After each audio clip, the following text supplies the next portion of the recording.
Hello students, आज हम आपके सामने महत्वपूर्ण प्रश्नोत्तरी लेकर आए हैं। कंप्लीट मैराथन, संपूर्ण मनोविज्ञान, और इसमें महत्वपूर्ण प्रश्न होंगे हमारे एनसीईआरटी बेस। तो हम बात करेंगे संपूर्ण मनोविज्ञान के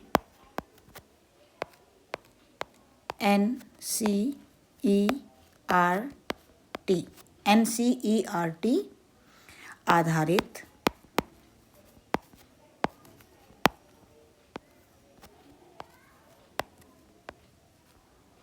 प्रश्न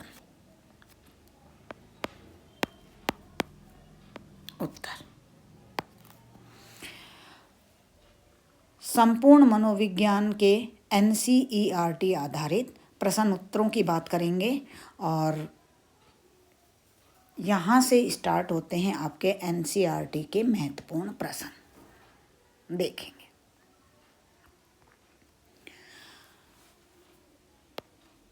थोड़ा जल्दी चलेंगे, थोड़ा सा फास्ट होगा अन्य वीडियो की अपेक्षा, क्योंकि अपने पास बहुत सारे प्रश्न हैं। आप भी पूरा ध्यान केंद्रित करके इनको समझेंगे और मैं आशा करती हूँ, ये पूरी उम्मीद है मुझे कि आपके आने वाली जो आपकी रीट होगी इसमें से आपके बहुत सारे प्रश्न आपके पेपर में आपके हो सकता है यूं के यूं छपे मिले। ऐसी उम्मीद के साथ मैंने ये महत्वपूर्ण प्रश्नोत्तरी तैयार की है। तो देखते हैं प्रश्न पहला। विकास के इस चरण में बच्चे अपनी आँख, कान, हाथ एवं अन्य संवेदी अंगों के द्वारा चिंतन करते हैं। यह कथन निम्नलिखित में से किस संज्ञानात्मक विकास की अवस्था की सर्वोत्तम व्याख्या है?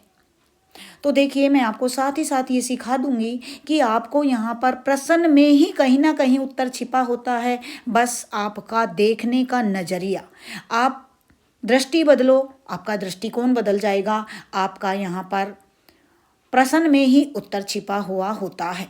आपको बहुत ज़्यादा ब्रेन स्टॉर्मिंग करने की ज़रूरत नहीं पड़ती, लेकिन अगर आप सही तरीके से नहीं देखेंगे तो उत्तर भी आपका नहीं मिलेगा। इसलिए हमें सही तरीके से प्रश्न को पढ़ना है। तो ये क्या कहना चाह रहे हैं? ये कहना चाह रहे हैं कि वह कौन सी, ये कहीं ना कहीं किससे पूछ रहे हैं? ये प्याजे से सवाल पूछ रहे हैं कि बच्चे अपनी आँख, कान, हाथ एवं संवेदी अंगों से, अपने सेंसरी जो उनके ऑर्गन्स होते हैं उनसे बालक क्या करते हैं? चिंतन करते हैं या उनसे ही सीखते हैं। तो यह प्याजे की कौन सी अवस्था, ये अवस्था सर्वोत्तम व्याख्या है। तो कौन सी अवस्था? ये देखो, संवेदी। ये ढूंढ लिया संवेदी, तो बिल्कुल ये संवेदी गामक अवस्था या इसे सेंसरी मोटर स्टेज बोलते हैं, जिसका समय है 0 से 2 वर्ष। इसका समय क्या है? 0 से 2 वर्ष। ठीक है। ये भी प्याजे की कई बार ऐसा करते हैं, यहाँ पर चारों अवस्थाओं को भी वो लगवा लेते हैं, चारों सब अवस्थाओं का सीक्वेंस। प्याजे एक महत्वपूर्ण वेरी वेरी इंपॉर्टेंट टॉपिक है। तो प्याजे में प्याजे की अवस्थाओं का सीक्वेंस, प्याजे की कौन सी अवस्था है, कौन सी अवस्था नहीं है, कोई कार्य दे करके उनसे संबंधित भी प्रश्न पूछ सकते हैं। तो यहाँ मैं आपको बता दूं कि यहाँ पर आपका इनकी अवस्थाओं से संबंधित अगर आपको याद रखना है तो आप कुछ इस तरीके से कर सकते हैं कि इसका एक छोटी सी तरीके के माध्यम से आप इसे कर सकते हैं। मैं इसकी थोड़ी सी पेंसिल कम कर देती हूँ। ठीक है। तो इसको आप कुछ ऐसे याद रखना, चारों के चारों अवस्थाएं आपको याद रह जाएगी। तो आप याद रखेंगे ये बिल्कुल सीक्वेंस में ही है। ये पहली अवस्था है, ये दूसरी अवस्था है, ये तीसरी अवस्था है और ये चौथी अवस्था है। ये बिल्कुल सीक्वेंस में ही है ये अवस्थाएं। तो आप कुछ इस तरीके से याद रख लें। इनका मैं आपको बता देती हूँ। इस तरीके से आप देख सकते हैं। आप एक छोटा सा तरीका याद रखें, संपूर्ण मूर्ति की औपचारिकता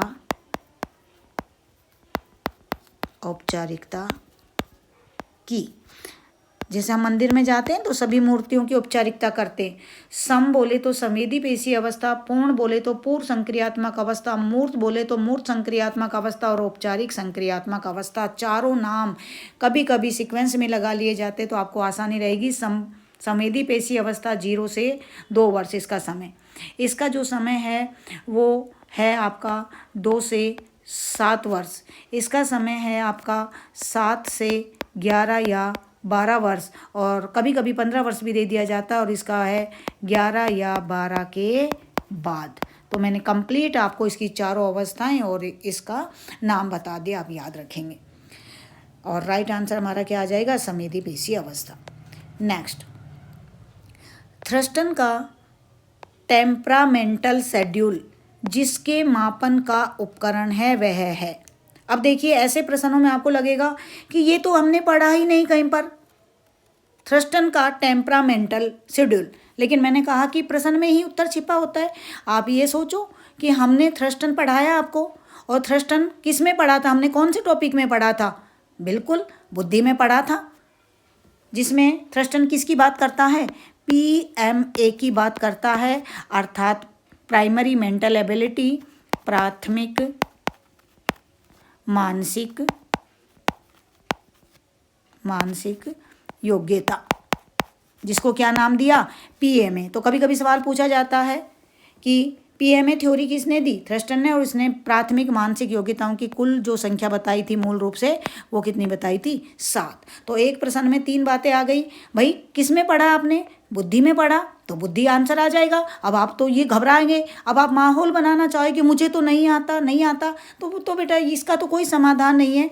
मैं एज ए मदर आपको ये, as a teacher, as a mother मैं आपको सिखा रही हूँ कि थ्रस्टन की बात आ गई, नहीं पढ़ा माना आपने ये कि टेम्परामेंटल शेड्यूल क्या है, लेकिन आपको ये तो कि मापन का उपकरण है वह है, तो निश्चित तौर से थ्रस्टन ने किसका किया था? थ्रस्टन का नाम ही विशेष तौर से किस में आता है? बुद्धि के। तो राइट आंसर क्या आ जाएगा? बुद्धि। PMA थ्योरी किसने दी थी? थ्रस्टन ने दी थी। क्या कहा? प्राथमिक मानसिक योग्यता। प्राथमिक मानसिक योग्यताओं की संख्या कितनी बताई? 7। ठीक है, तो 2-3 बातें आपको याद हो गई। नेक्स्ट, किसी कोर्स में प्रवेश ना मिलने पर व्यवसाय के लिए अच्छा नहीं बताना, यह है। ये किससे संबंधित है? ये एक मनोरचना से, या कह सकते हैं आप कि जो अपनी प्रतिरक्षा युक्तियां हैं ना, उनसे संबंधित सवाल है कि आपको किसी कोर्स में प्रवेश लेना चाह रहे थे और आपको उसमें प्रवेश नहीं मिला, पर व्यवसाय के लिए फिर आपने क्या कह दिया? नहीं नहीं नहीं, मैं तो लेना ही नहीं चाहता, मेरे लिए तो ठीक ही नहीं था। ये न के न प्रकार है ना, आपको तो अपनी बात सही साबित करनी है ना। तो इसे क्या कहते हैं? इसे कहते हैं तर्क संगतिकरण। इसे तर्क संगतिकरण, या फिर इसे ही क्या बोलते हैं? औचित्य स्थापन। कभी कभी दूसरा नाम भी आ सकता है, इसे ही बोलते हैं औचित्य स्थापन, या फिर इसे ही आप क्या कह सकते हैं? परिमेयीकरण, या फिर इसे ही आप बोल सकते हैं युक्तिकरण। अर्थात किसी भी तरीके से, किसी भी बात से आपको अपनी बात, कोई भी बहाना बना के, यानी एक तरीके से आप ये कह सकते हैं कि बहाना बनाना।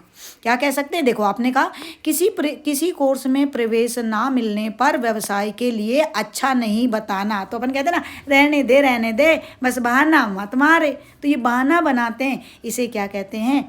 तर्क संगतिकरण, औचित्य स्थापन, परिमेयीकरण या युक्तिकरण। एक बहुत सुंदर उदाहरण आता है कि अंगूर खट्टे हैं और नींबू मीठे हैं। जैसे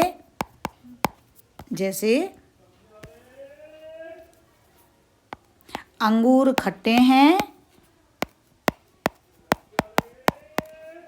और नींबू, देख लो कैसे कह रहे हैं ना, नहीं तो ऐसा होता है कि अंगूर खट्टे और नींबू मीठे, नींबू से ज़्यादा नींबू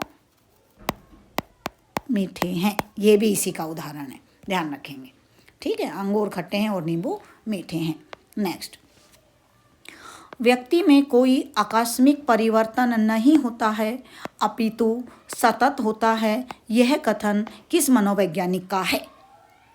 जब बाल विकास सिखा रहे थे आपको, तो उस समय ये बात आई थी कि व्यक्ति में जो परिवर्तन होता है लगातार होता रहता है, विकास एक ना रुकने वाली प्रक्रिया है, विकास लगातार होता रहता है, ये बात बोली थी हरलोक ने। लेकिन मैंने साथ ही नोट डलवा के आपको लिखवाया था कि अगर आकस्मिक बात आ जाए तो ये कथन किसका हो जाएगा कि आकस्मिक नाम की कोई चीज़ नहीं होती है। तो बिल्कुल आपके याद आ रहा होगा कि मैम ये बात तो आपने बताई थी, बिल्कुल याद आ रही है। और ये बात बताई थी हमने किसके लिए, स्किनर के लिए। तो आप उन्हें जो नए बालक मेरे साथ यहाँ जुड़े हुए हैं वो भी याद रखें कि अगर लाइन ऐसे आती है कि विकास एक ना रुकने वाली प्रक्रिया है, विकास एक ना रुकने वाली प्रक्रिया है, यह लगातार चलता रहता है, तब ये बात किसकी है, तब ये बात आ जाएगी किसकी, हरलॉक की। लेकिन आकस्मिक शब्द आ रहा है तो आकस्मिक शब्द आएगा तो ये बात किसकी आ जाएगी, स्किनर की। ओके, चलिए। क्योंकि प्रश्न आपको कहते हैं ना सफ़र लंबा है तो थोड़ा सा अपन को क्या चलना पड़ेगा, फास्ट चलना पड़ेगा। और समय भी अपने पास कम है, बहुत जल्द आपका पेपर आपके सामने आने वाला है, इसलिए मैं कंप्लीट ये एनसीईआरटी के प्रश्न आपके सामने रख रही हूँ। इसको 2 से 3 बार आप रिवीजन कर लोगे, एक बार में देखा फिर दोबारा में देखा, 3 बार में आपने देख लिया तो कंप्लीटली आपको ये सभी समझ में आ जाएंगे। नेक्स्ट प्रश्न, विकास के बारे में गलत है, गलत बात पूछ रहे कि विकास के बारे में गलत है। विकास लंबवत होता है, विकास जोखिम युक्त होता है, विकास अपाद्य होता है, विकास पूर्व की वृद्धि व अनुभव का संचय होता है। तो देखिए ये बिल्कुल सही बात है कि विकास जोखिम भरा होता है, क्योंकि विकास की हर एक अवस्था पर अपना एक क्या होते हैं, खतरे होते हैं। बिल्कुल सही बात है ये। विकास अपाद्य, बिल्कुल विकास कैसा होता है, सिर से पैर की ओर होता है, सिफेलाकोडल जिसको बोला था। विकास पूर्व की वृद्धि व अनुभव का, बिल्कुल विकास संचयी प्रक्रिया है। ये बात भी बिल्कुल सही है कि विकास क्या है, संचयी प्रक्रिया है, पूर्व अनुभवों को बटोरते हुए आगे की ओर चलता है। लेकिन ध्यान रखना ये बात गलत है, गलत है और गलत है कि विकास लंबवत होता है। विकास लंबवत नहीं होता है, विकास कैसा होता है, वर्तुलाकार होता है। ध्यान रखना, विकास कैसा होता है, वर्तुलाकार होता है। और इसमें गलत पूछा है कि विकास लंबवत होता है, तो यही बात क्या है, गलत। विकास कैसा होता है, विकास वर्तुलाकार होता है। ओके, चलिए नेक्स्ट,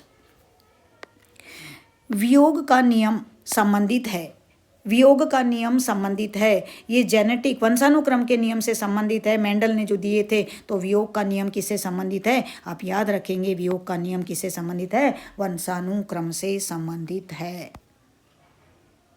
नेक्स्ट, अधिगम प्रक्रिया पहले जैसी रहती है लेकिन परिस्थिति परिवर्तित, ये डबल रिपीट हो गया, लेकिन परिस्थिति परिवर्तित हो जाती है। यह थॉर्नडाइक के किस नियम के अंतर्गत आता है।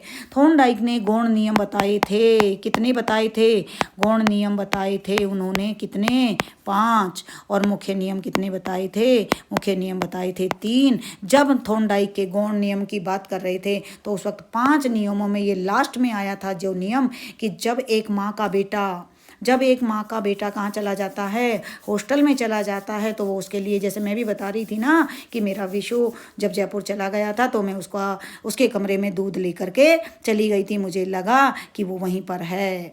तो यहाँ पर क्या होता है कि स्थितियाँ तो प्रतिक्रिया तो वही रहती है लेकिन स्थितियाँ बदल जाती है। जैसे किसी माँ का बेटा हॉस्टल में जब चला जाता है तो माँ उसकी फ़ोटो से वैसे ही बातें करती है जैसी उसकी उपस्थिति में किया करती थी। यानी प्रक्रिया तो कैसी है, पहले जैसी ही है। प्रक्रिया, मैं दूध का गिलास बना कर ले गई, दूध लेकर चली गई कमरे में, लेकिन विशु कमरे में नहीं था, तो क्या थी, लेकिन परिस्थिति परिवर्तित थी, वहाँ पर विशु मौजूद नहीं था। तो ध्यान रखेंगे ये कहलाता है, क्योंकि लंबे समय से जब हम किसी काम को करते जाते हैं तो उससे एक साहचर्य स्थापित हो जाता है, इसलिए यह क्या कहलाता है, साहचर्य परिवर्तन का नियम, साहचर्य परिवर्तन का नियम याद रखेंगे, है ना। एक चीज को समग्रता, हॉलिस्टिक समग्रता के रूप में इसके अध्ययन से सीखा जा सकता है। यह कथन किस शिक्षण सिद्धांत पर आधारित है। समग्रता की बात, पूर्णाकार की बात, पूर्णाकार बताया था क्लास में, पूर्णाकार, समग्रवाद, हॉल किसकी बात करते हैं, जिसका जो हमारे कौन थे, गेस्टाल्ट का मतलब ही क्या होता है, पूर्णाकार, समग्रवाद, होल। तो इसका मतलब होता है समग्र रूप से किसी भी चीज़ को देखना। ये यही कह रहे हैं, एक चीज़ को समग्रता के रूप में इसके अध्ययन से सीखा जा सकता है। यह कथन किस शिक्षण सिद्धांत पर आधारित है? तो बताइए ये किस शिक्षण सिद्धांत पर आधारित है? ये है आपका कौन सा? ये इंस्ट्रूमेंटल कंडीशनिंग, अंतर्दृष्टि, चिर प्रतिष्ठित प्रानुकूल इनसाइट, क्लासिकल प्रयत्न व त्रुटि विधि, चिर प्रतिष्ठित अनुकूलन व क्लासिकल कंडीशनिंग। अजीब अजीब से नाम लग रहे होंगे। इंस्ट्रूमेंटल कंडीशनिंग कहीं ना कहीं किससे संबंधित थी? ये हमारी थी किससे संबंधित? ये हमारी थी स्किनर से संबंधित। अंतर्दृष्टि इनसाइट, अंतर्दृष्टि का मतलब क्या होता है? इनसाइट। चिर प्रतिष्ठित प्रानुकूल उसके साथ हो जाता है। तो ये राइट आंसर हमारा क्या आ जाएगा? अंतर्दृष्टि या सूझ का सिद्धांत जो समग्रवाद की बात करते हैं, कॉलरकॉफ्का और वर्दीमर। ये हमारा थोंडाइक से संबंधित था और ये पुनः हमारा किसे? ये पावलोव से संबंधित आ गया। तो इसका मतलब हमारा राइट आंसर किससे आ जाएगा? कॉलरकॉफ्का और वर्दीमर। कॉलरकॉफ्का व वर्दीमर जो होलिस्टिक से की बात करते हैं। नेक्स्ट, यदि सूत्र L E/P में L अपन पढ़ते हैं ना, L अधिगम को इंगित करता है, तो E व P किसको इंगित करते हैं? आपको अच्छे से पता है, क्लास में भी बताया हुआ है। और जो नहीं, जो मेरे साथ नहीं जुड़े हुए थे क्लास में, बहुत सारे बालक नए होंगे यहाँ पर, तो आप याद रखें। L का मतलब लर्निंग है, E का मतलब कहीं ना कहीं एनवायरनमेंट होता है, और P का मतलब होता है पर्सनल, यानी पर्सन क्या? वो व्यक्तिगत, जो भी उसके व्यक्ति के पर्सनल या पर्सन जो होता है वो आपका क्या हो जाएगा? पी। तो ई का मतलब एनवायरनमेंट बोले तो वातावरण के बाद क्या होता है? व्यक्तिगत कारक। तो वातावरणीय इसमें दो ऑप्शन, कारक व व्यक्तिगत कारक, वातावरणीय कारक व व्यक्तिगत कारक। यहाँ थोड़ा सा मिस्टेक हुई है कि वातावरणीय कारक व व्यक्तिगत कारक, और एक यहाँ पर भी लिख रखा है वातावरणीय कारक व व्यक्तिगत कारक। तो यहाँ पर हम इसको क्या कर देते हैं? इसको हम कर देते हैं सामूहिक कारक। क्या कर देते हैं? सामूहिक कारक कर दें। तो अब हमारा राइट उत्तर क्या हो जाएगा? और सामूहिक कारक और अभिभावक ये हो नहीं सकता, तो वातावरणीय कारक व व्यक्तिगत कारक इसका क्या हो जाएगा?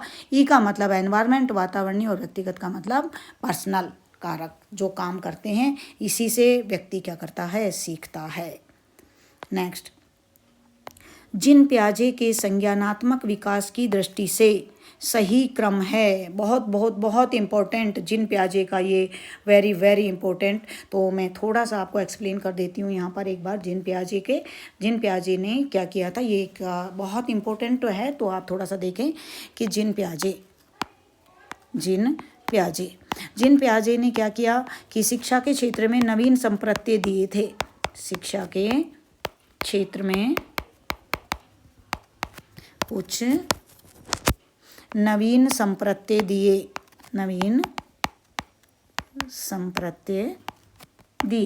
ये नवीन शब्द या नवीन संप्रत्यय दिए, जिसमें उसने बताया स्कीमा।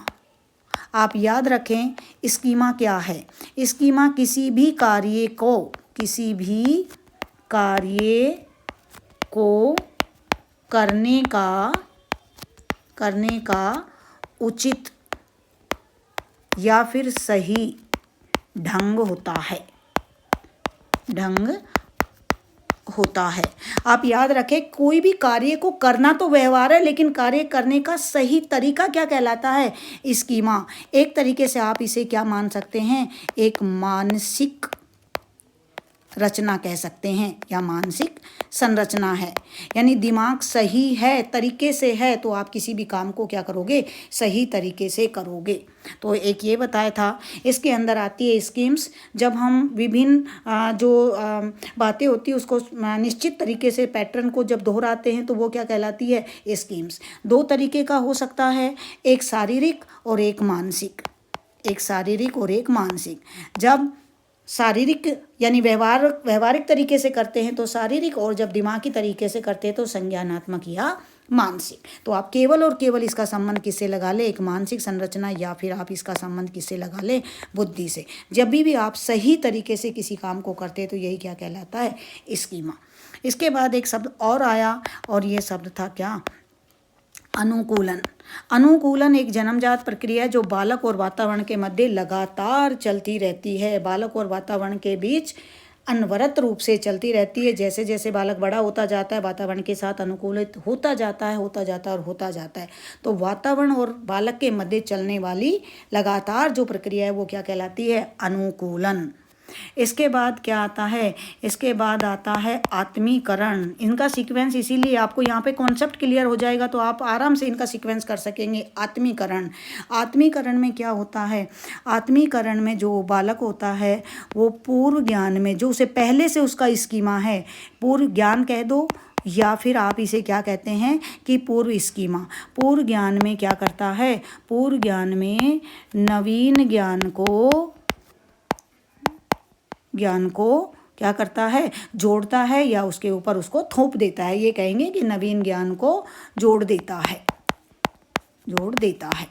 पूर्व ज्ञान में नवीन ज्ञान को जोड़ देता है। पहले से जो उसके पास स्कीमा बना हुआ है और अब जो स्कीमा उसके पास है उसको उसके ऊपर क्या कर देता है, जोड़ देता है या थोप देता है।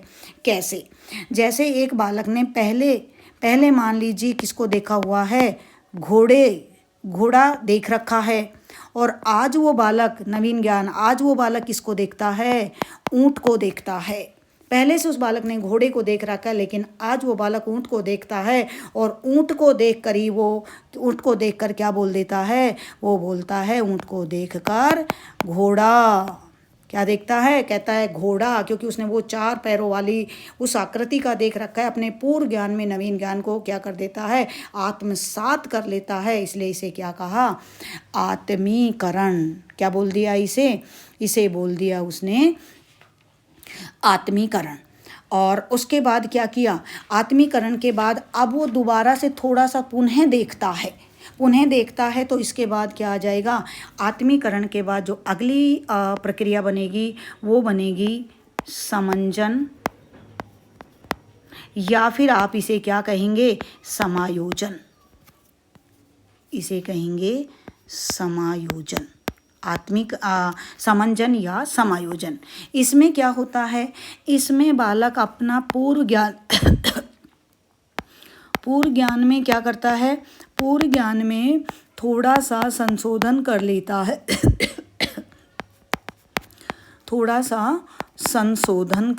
है जब वो पूर्व स्कीमा में थोड़ा सा पानी पी ले।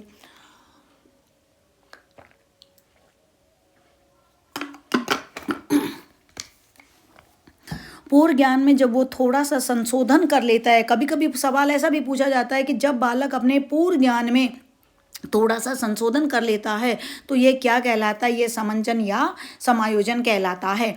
अब वो क्या देखता है, वो देखता है कि जिसको वो घोड़ा कह रहा था ऊँट को, लेकिन वो सेम टू सेम नहीं दिख रहा था, कुछ आकृति में हल्का सा परिवर्तन था, जैसे उसके कहीं ना कहीं एक हल्का सा कुबड़ निकला हुआ होता है ना। तो अभी भी वो ऊँट को देखकर पता क्या बोलता है, वो बोलता है कि कुबड़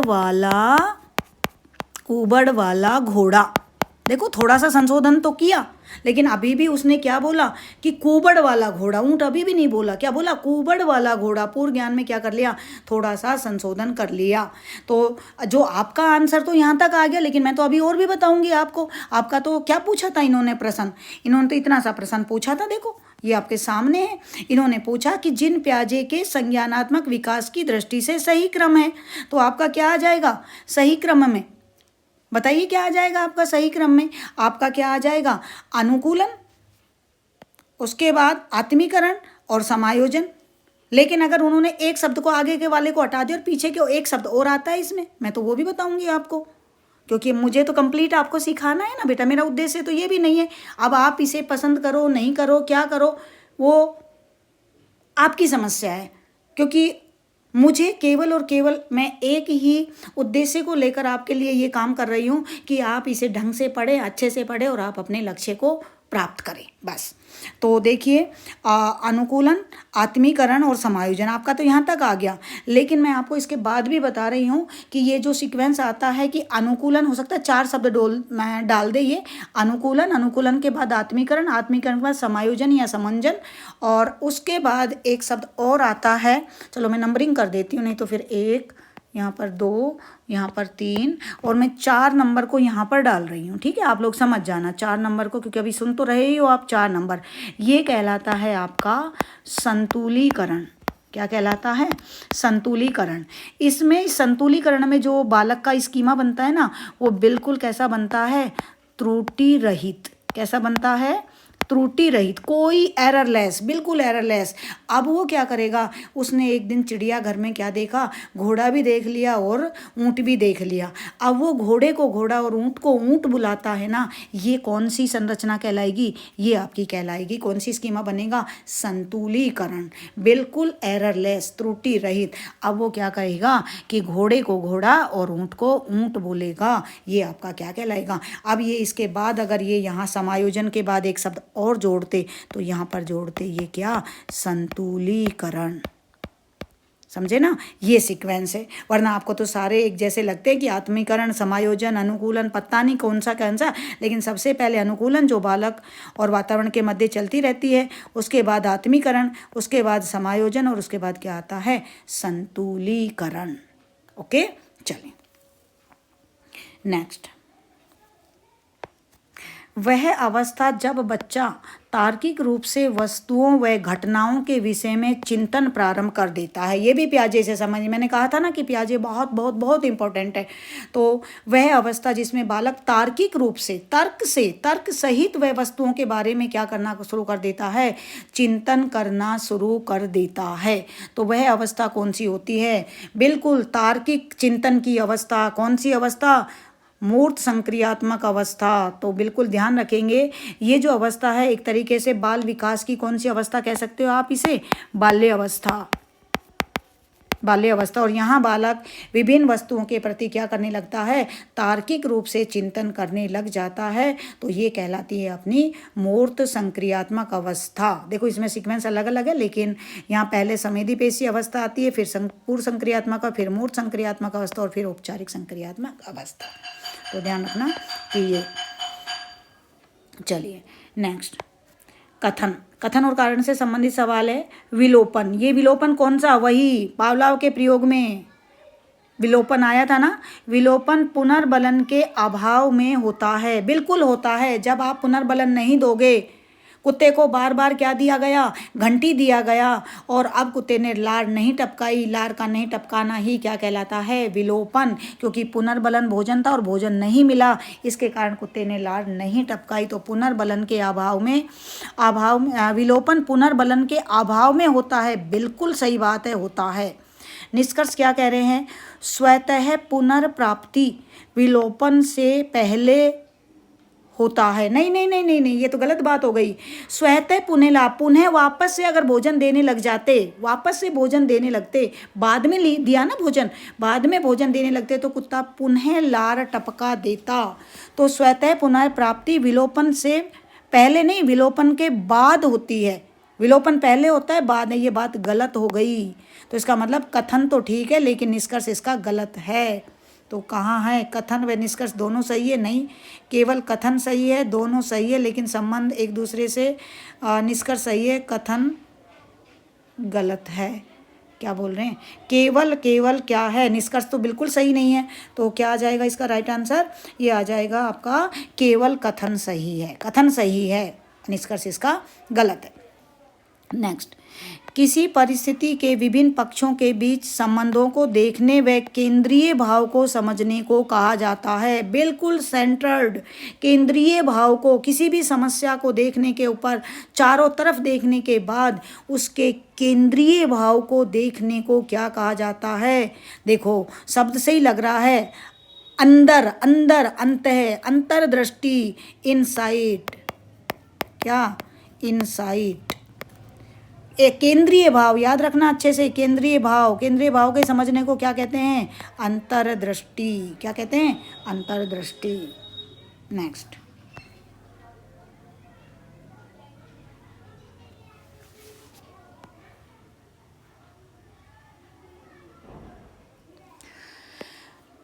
अधिगम निर्योग्यता, लर्निंग डिसेबिलिटी की बात कर रहे हैं। जैसे ही आप पढ़ोगे ना प्रश्न को, सबसे पहले उसका भावार्थ, उसकी मीनिंग अपने दिमाग में सेट कर लोगे।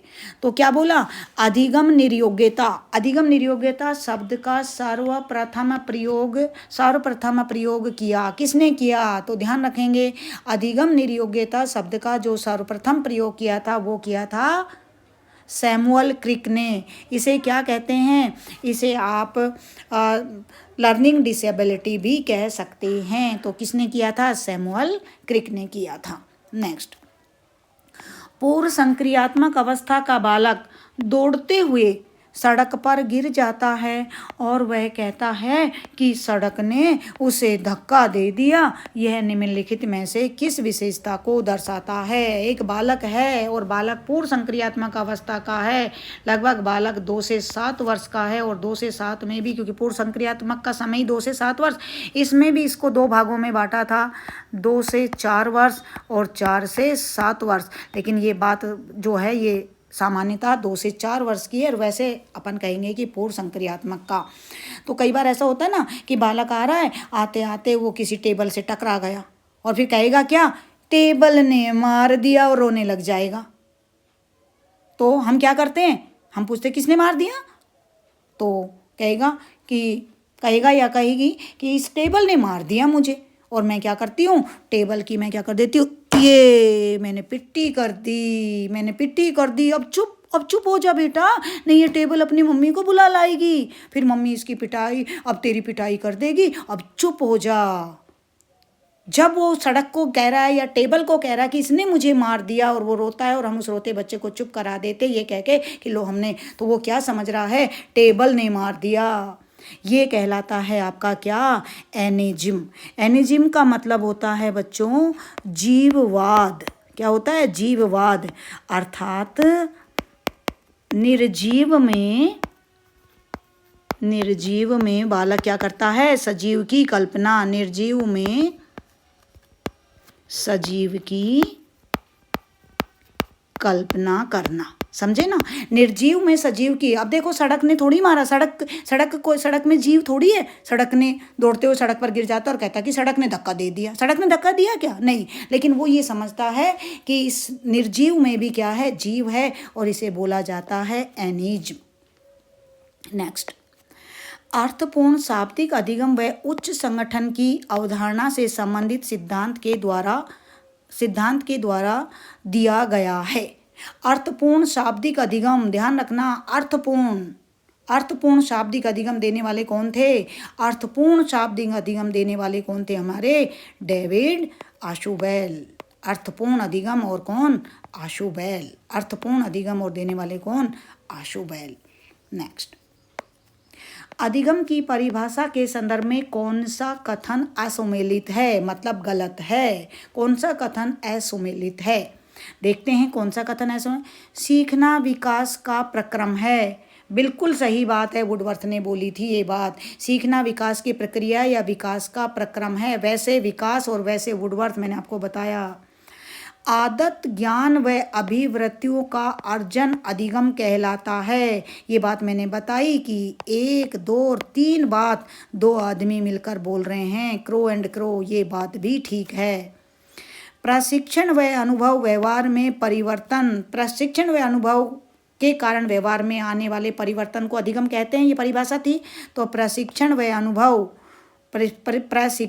अनुभव व्यवहार में परिवर्तन, ये बात बिल्कुल सही बात है। मैंने आपको बताया ना कि भूमि गेट पर झूल रही थी और फिर भूमि गेट पे उसकी क्या आ गई? अंगुली। तो अंगुली से तो भूमि को क्या हो गया? अनुभव। और एक चपेट मारकर मैंने उसको क्या दे दिया? प्रशिक्षण। और अब उसको क्या हो गया? स्थायी अधिगम हो गया। अब वो गेट के पास से भी निकलती है ना तो कहती मम्मी मुझे गेट पकड़ लेगा।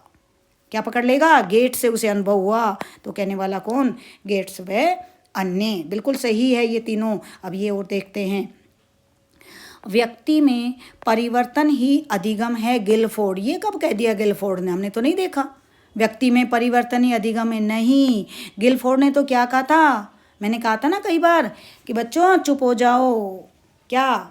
व्यवहार के कारण व्यवहार में परिवर्तन। मैं गला फाड़ फाड़ के तुमसे कहती हूँ कि चुप हो जाओ, चुप हो जाओ। तुम चुप ही नहीं होते तो मैं अपने व्यवहार में परिवर्तन कर लूँगी। मैं गला फाड़ फाड़ के कह रही हूँ, गला फाड़ फाड़ के, है ना। तो व्यवहार के कारण व्यवहार में परिवर्तन ही अधिगम है, ये बात बोली थी किसने?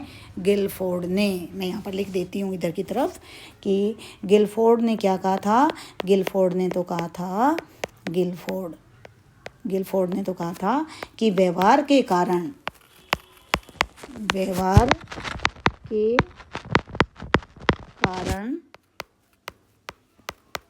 व्यवहार में परिवर्तन, व्यवहार के कारण व्यवहार में परिवर्तन, व्यक्ति में परिवर्तन नहीं, व्यवहार के कारण व्यवहार में परिवर्तन ही क्या कहलाता है? अधिगम कहलाता है। ये बात बोली थी गिलफोर्ड ने, लेकिन ये बात गिलफोर्ड ने नहीं बोली, इसलिए असुमेलित क्या हो जाएगा? यही हो जाएगा। गला फाड़ फाड़ के कहा, फिर भी व्यवहार में परिवर्तन नहीं आया। ठीक है, नेक्स्ट है कि एडविन आर गुथरी, मुथरी लिख रखा है, ये गुथरी है, गुथरी।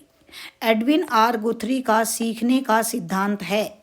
एडविन आर गुथरी ने कौन सा सिद्धांत दिया था? एडविन आर गुथरी ने सीखने का मानवतावादी सिद्धांत कहाँ दिया था? ये तो किसने दिया था? मानवतावादी सिद्धांत तो किसने दिया था? मास्लो ने दिया था। क्षेत्रीय सिद्धांत किसने दिया था? मेरे क्षेत्र में आ गए तो कूट कूट के ना भगा दूँ तुमको, मेरे क्षेत्र में आ गए तो क्या करूँगी? कूट कूट के भगा दूंगी। तो किसने दिया था क्षेत्र अधिगम का? Court Lewin. संस्पर्श और सीखने की संरचना, संरचनात्मक जो सिद्धांत दिया था वो किसने दिया था? ब्रूनर ने दिया था, संरचनावादी। तो अब क्या बच गया? संस्पर्श। संस्पर्श का मतलब बिल्कुल नज़दीक, स्पर्श जब तो करेंगे जब नज़दीक जाएंगे। संस्पर्श, समीप, बिल्कुल साथ, एकदम साथ रहेंगे, स्पर्श तभी तो होगा ना।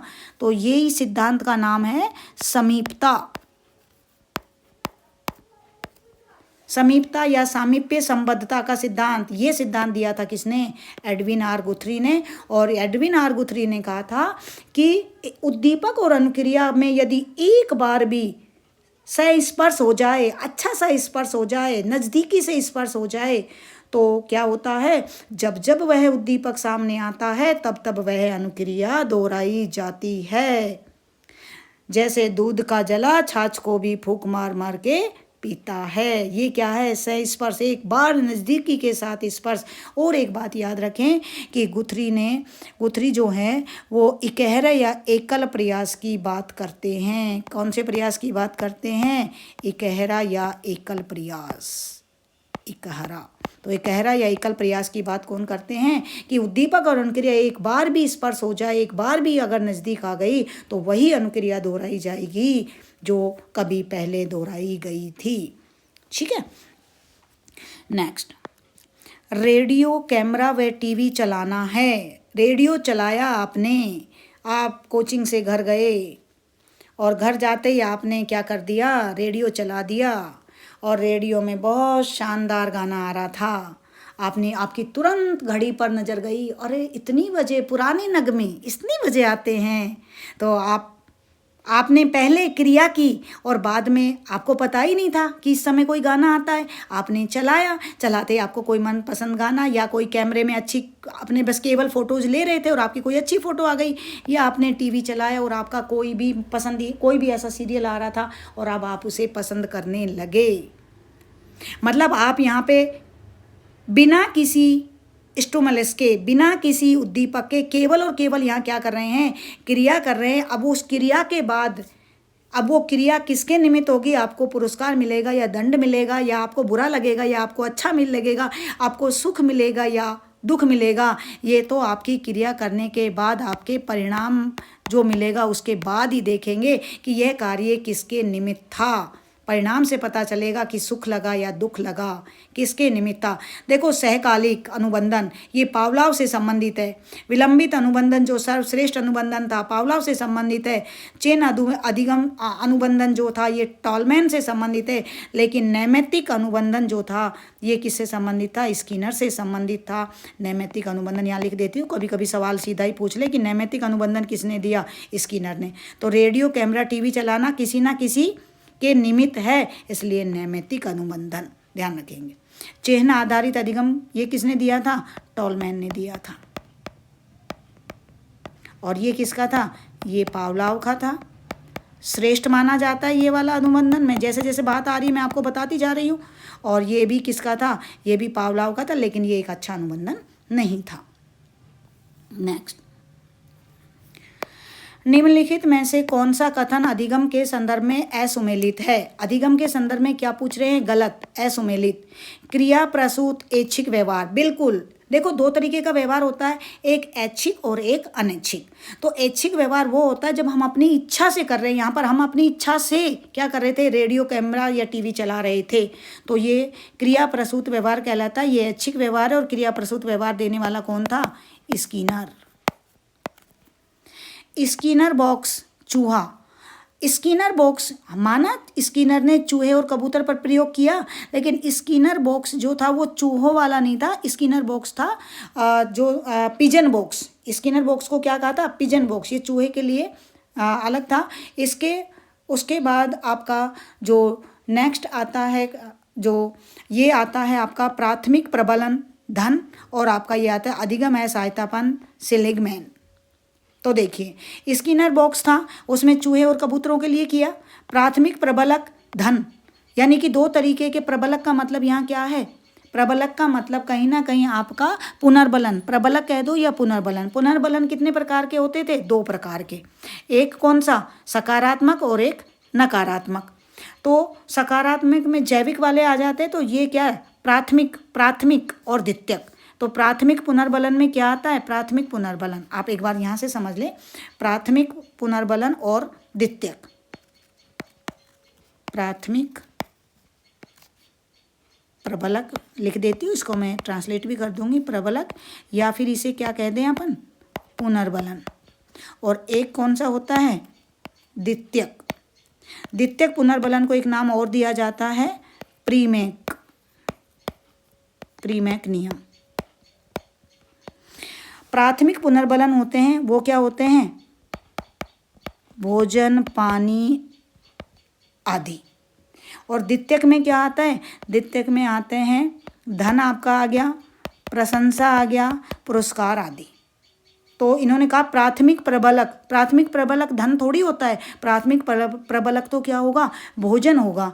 और ये असुमेलित पूछा, और ये अधिगम है सहायतापन सेलिगमैन ने दिया था, बिल्कुल याद रखेंगे।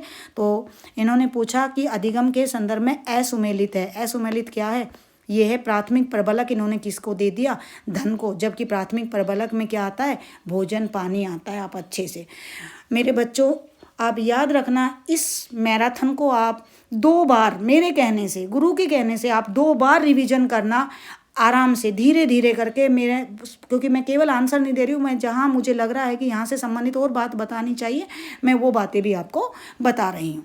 ठीक है, तो ये हो गया आपका, ये वाला राइट आंसर आ जाएगा। नेक्स्ट, PQRST विधि का संबंध है। अच्छे से याद रख लेना, ये सारी NCERT की भाषा है ना, NCERT बेस है। तो कहीं ना कहीं इस तरीके के सवाल भी आते हैं, तब आपको लगता है कि अरे ये तो कहाँ से आ गए, ऐसा तो कहीं पढ़ा नहीं। बेटा अपनी सामान्य किताबों में ये चीज़ें नहीं मिलती, लेकिन NCERT में ये मिलती है। PQRST का संबंध क्या, ये एक अटेंशन से रिलेटेड है, ध्यान से संबंधित है। तो इसका क्या मतलब हो जाएगा, अवधान। क्योंकि इस समय जो मैं बात बता रही हूँ आपकी शॉर्ट मेमोरी में होनी चाहिए, तुरंत आपको यहीं की यहीं याद है, और 3 दिन 4 दिन बाद आप जाकर के पेपर में कर आओगे। तो PQRST क्या है, एक अवधान संबंध। इसका संबंध किससे, ध्यान से। जो बालक ध्यान नहीं दे पाते ना, उनको ध्यान देने से संबंधित है। नेक्स्ट,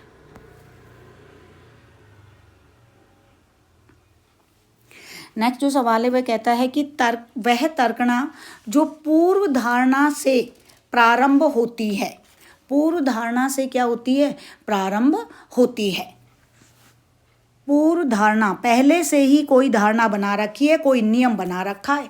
पूर्व धारणा का मतलब होता है कि आपने पहले से ही इसके बारे में कोई नियम या कोई धारणा बना रखी है, यह कहलाती है।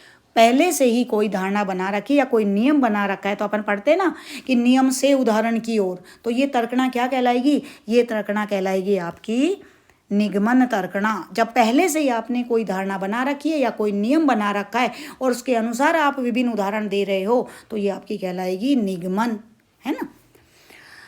नेक्स्ट, व्यक्ति एक लड़की से विवाह करना चाहता है लेकिन माता पिता उसे नापसंद करते हैं, यह है। ये भी मनोरचना से संबंधित, समायोजन में मनोरचनाएं बताते हैं ना। एक व्यक्ति है जो एक लड़की से विवाह करना चाहता है, ये तो हो गई उसकी प्लस, लेकिन उसके माता पिता उसे नापसंद करते हैं कि तू लिया आवा को, फिर हमारो मरो मुँह देख लियो।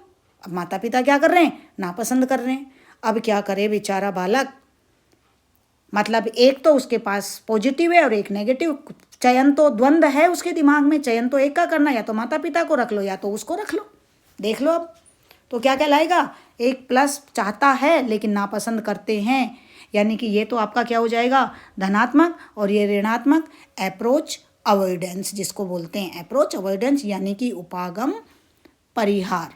क्या बोल देंगे इसे, उपागम परिहार, ये रहा उपागम परिहार इसका आंसर। नेक्स्ट, सांवेगिक बुद्धि में अंतर्वैयक्तिक कारक है, अंतःवैयक्तिक कारक है, अंतः। आप याद रखना, हिंदी में हो सकता है शब्दों का हेर फेर हो जाए, अंग्रेजी में इसे क्या बोलेंगे, इंट्रा, क्या बोलेंगे, इंट्रा, और अंतर आ जाता तो इंटर। अभी क्या है, इंट्रा, इंट्रा, इंट्रा मतलब अंतःवैयक्तिक, एक होता है अंतर्वैयक्तिक और एक होता है अंतःवैयक्तिक, एक इंट्रा और एक इंटर, तो अंतः से संबंधित है। बिल्कुल आप लोग, अगर मैं यहाँ पर लाइव ले रही हुई होती ना तो आपसे फटाक से आपके आंसर आ जाते, लेकिन बहुत जल्द बेटा, अगर आप लोगों का इसी तरीके से मेरे साथ सहयोग रहा ना, तो अभी जो अपनी रीट मेंस या सेकंड ग्रेड वगैरह की जो भी परीक्षाएं हैं उनमें बिल्कुल मैं आपके सामने लाइव लिया करूँगी और आपसे आंसर पूछा करूँगी, और फिर आप आंसर दिया करोगे और फिर हम आगे ऐसे ही चलते रहेंगे। बस अभी फ़िलहाल थोड़ा सा ये है कि मेरे पास भौतिक संसाधनों की थोड़ी कमी है, तो इस वजह से मैं अभी ये नहीं कर पा रही हूँ, और मन में अच्छे भाव हैं आपके लिए, इसलिए यहाँ पर ये आपके लिए कर रही हूँ। तो आप याद रखेंगे, इंट्रा यानी अंतः व्यक्तिगत कारक है, अंतः मतलब खुद के लिए, खुद के लिए, तो खुद के लिए आत्मा आ गया शब्द, आत्म जागरूकता, और क्या आ गया, आत्म अभिप्रेरणा, तो दोनों ही अंतः व्यक्तिगत कारक में आ जाएंगे, इसलिए राइट आंसर क्या आ जाएगा, एक व दोनों। सामाजिक तो इंटर में चला जाएगा बेटा, है ना, तो ये दोनों के दोनों ही इसमें आ जाएंगे। नेक्स्ट, निम्नलिखित में से असंगत विशेषता को अलग कीजिए, जो गलत है उसको अलग कर दीजिए। ये कहना चाह रहे हैं कि जो अलग है उसे, जो इनसे असंगत है, इनसे मैच नहीं कर रही कोई बात, उसको आप क्या कर दीजिए, अलग कर दीजिए। ठीक है, तो देखो, बाल्य अवस्था अनोखा काल, बाल्य अवस्था बिल्कुल अनोखा काल है, और बाल्य अवस्था को अनोखा काल किसने कहा, कॉल्वे ब्रुस ने, कॉल्वे ब्रुस ने। याद रखना कि दांत तो ऐसा बताती हूँ ना मैं कि दांतों पे अनोखी चमक लानी है तो ब्रश पर क्या लगानी है, कॉलगेट लगानी है। अनोखा शब्द आ जाए तो अनोखा से अनोखी याद रखना, और अनोखी शब्द मतलब अनोखी चमक, अनोखी चमक लानी है तो ब्रश पर क्या लगानी है, कॉलगेट लगानी है। तो बाल्यावस्था अनोखा काल है, ये बात बिल्कुल सही है। मिथ्या परिपक्वता का काल है, ये भी बिल्कुल सही है। मिथ्या, मिथ्या का मतलब क्या होता है, झूठ, और झूठ बोलोगे ना तो मुझे बहुत रोष आता है, सच बता रही हूँ, मुझे झूठ से ही रोष है। मुझे मिथ्या का मतलब झूठ, और झूठ का मतलब, झूठ बोलोगे तो क्या आता है, रोष तो आता ही है ना। तो मिथ्या परिपक्वता का काल इसे किसने कहा, रोष ने। वैचारिक काल है, बिल्कुल वैचारिक काल है, विचार करने, ये सारी बातें बिल्कुल सही है कि बाल्य अवस्था अनोखा काल होता है, मिथ्या परिपक्वता का काल है, और वैचारिक काल है, विचारना का काल है, बिल्कुल सही बात है। और ये पूछ रहे हैं, ये पूछना चाह रहे हैं कि गलत क्या है, असंगत विशेषता को, असंगत विशेषता को छांटना है, तो ये विशेषता तो बिल्कुल सही है। किशोर अवस्था में अस्पष्ट व्यक्तिक स्थिति होती है, किशोर अवस्था में क्या होती है, अव्यक्त, बिल्कुल सही बात है, स्पष्ट, अस्पष्ट होती है, स्पष्ट बोलता ही नहीं है, पता ही नहीं क्या ही चलता है उसके दिमाग में, कितनी क्या चल रहा है, कुछ स्थितियां स्पष्ट नहीं होती है, ये बात भी ठीक है। किशोर अवस्था में काम प्रवृत्ति की न्यूनता व अमूर्त परिचालन होता है। इसमें पता क्या किया इन्होंने, इसमें ये बात गलत है, ये बात सही है कि अमूर्त परिचालन तो होता है लेकिन काम प्रवृत्ति की न्यूनता नहीं होती, काम प्रवृत्ति को तो क्या होती है, किशोर अवस्था में अधिकता होती है। नार्सिसिज्म का गुण, आत्ममोह जिसको बोला था ना, नार्सिसिज्म का गुण शैशवावस्था में पाया जाता है। बिल्कुल पाया जाता है। मैंने बाल विकास की जो वीडियो डाल रखी है वहाँ पर भी आपने देखा होगा कि नार्सिसिज्म, जिसे आत्ममोह या स्व प्रेम कहा फ्रायड ने इसे कहा था ना, फ्रायड ने इसे नार्सिसिज्म नाम दिया था। तो ये शैशवावस्था में पाई जाती है और किशोर अवस्था में भी पाई जाती है, लेकिन सर्वाधिक जो पाई जाती है वो कौन सी अवस्था में? शैशवावस्था में। तो ये बात भी ठीक है, ये बात गलत है, ये असंगत है। क्या पूछा है? असंगत, गलत। यहाँ पे क्या है कि एक बात तो ठीक है और एक बात गलत है, इसलिए सारियों को अगर ऑल ओवर देखें तो कुल मिलाकर हमारे पास क्या आ जाएगा? यही आंसर आ जाएगा कि यही असंगत है। नेक्स्ट, मूल संवेग में शामिल नहीं है। संवेग कितने होते हैं? ध्यान रखना, संवेग होते हैं कितने? 14। संवेग कितने होते हैं? 14। और मूल प्रवृत्ति प्रत्येक संवेग से संबंधित होती है, तो ये भी कितनी होती है? 14। अब हमको ये देखना है कि कौन सा संवेग नहीं है। संवेग नहीं है। और संवेग, ये जो मूल प्रवृत्ति का सिद्धांत किसने दिया था? मैकडोगल ने, याद रखना। तो क्रोध भी एक संवेग है, भय भी एक संवेग है, आश्चर्य भी संवेग है। ध्यान रखना, उत्तेजना सभी संवेगों का मिला जुला रूप है, कोई संवेग नहीं है। क्या याद रखेंगे? शुरुआत में जब बालक बहुत छोटा होता है ना, जन्म लेता है, तो उसमें कोई संवेग नहीं पाया जाता। आपके सामने सवाल आ जाए कि जन्म के समय बालक में कौन सा संवेग पाया जाता है, तो संवेग नहीं, उत्तेजना पाई जाती है, जिसमें उसका रोना, चिल्लाना, उसका सब चीज़ें उसमें आ जाती है। इसलिए उत्तेजना संवेगात्मक जो विकास है उसका हिस्सा है, लेकिन संवेग नहीं है। और यहाँ पर यही पूछा है कि संवेग शामिल नहीं है, तो क्या आ जाएगी? उत्तेजना। नेक्स्ट, एक समाप्त हुई अनुबंधित अनुक्रिया का विश्राम अवधि के बाद पुनः प्रकटीकरण। एक अनुबंधित अनुक्रिया जो समाप्त हो गई, कुछ विश्राम के बाद, अवधि के बाद, वो क्या कहते हैं? पुनः प्राप्त होती है। जैसे आप ऐसा मानिए कि कुत्ते ने लार टपकाना बंद कर दिया था, और जब बंद कर दिया तो हमने उसको कह दिया विलोपन। लेकिन पुनः जब हम उसको वापस से भोजन देने लगे तो कुछ समय बाद कुत्ते ने क्या किया? वापस से लार टपकाना शुरू कर दिया। ये क्या कहलाएगा? यही कहलाएगा स्वतः पुनर्लाभ, जिस शब्द को बोला था ना हमने क्लास में, स्वतः पुनः लाभ या स्वतः पुनः प्राप्ति। क्या बोलेंगे? स्वतः पुनः प्राप्ति। देखो, मैंने आपको कहा खुद ही आपके सामने उत्तर दिख जाएंगे अगर आप इस नज़रिए से देखेंगे। तो यहाँ पे क्या था? देखो, बाद पुनः प्रकटीकरण शब्द आया, तो पुनः प्रकटीकरण से क्या कर दोगे? स्वतः पुनः प्राप्ति। ऐसा सोच लेना आप। बहुत 3 से 4 प्रश्न तो आप ऐसे ही सही कर जाओगे, जिसमें बहुत ज़्यादा दिमाग लगाने की भी आवश्यकता आपको नहीं पड़ेगी। नेक्स्ट, मुझे लगता है एक शिफ्ट में तो नहीं हो पाएगा, ये एक शिफ्ट और लेनी पड़ेगी। नेक्स्ट क्वेश्चन, वह अधिगम जिसमें ऐच्छिक अनुक्रिया परिणामों द्वारा नियंत्रण होता है। वह अधिगम जिसमें ऐच्छिक अनुक्रिया जो इच्छा से हो रही है, अनैच्छिक नहीं, ऐच्छिक, इच्छा से, ऐच्छिक अनुक्रिया परिणामों द्वारा क्या हो रही है? नियंत्रित हो रही है। परिणामों द्वारा नियंत्रित हो रही है। आप इच्छा से कोई कार्य कर रहे हो, उसके बाद आपको अच्छा परिणाम मिला, तो आप पुनः उस क्रिया को करना चाहेंगे। देखिए, तो ये क्या कहलाएगा? ये आपका वही है ऐच्छिक अनुक्रिया। कहीं ना कहीं आपका क्या, पहले ये ऐच्छिक अनुक्रिया, देखो फिर शब्द आ गया कि आप अपनी इच्छा से क्या कर रहे हैं? कोई क्रिया कर रहे हैं। इच्छा से कोई क्रिया कर रहे हैं, उस क्रिया करने के बाद आपको जो परिणाम मिलता है, माना वो परिणाम अच्छा होता है, तो आप उस क्रिया को पुनः करेंगे। और अगर परिणाम अच्छा नहीं मिलता है तो आप उस कार्य को नहीं करेंगे। तो कहने का मतलब यहाँ पर पहले आप क्या कर रहे हैं? कोई क्रिया कर रहे हैं, इसलिए ये क्या कहलाएगा? अपना क्रिया प्रसूत अनुबंधन।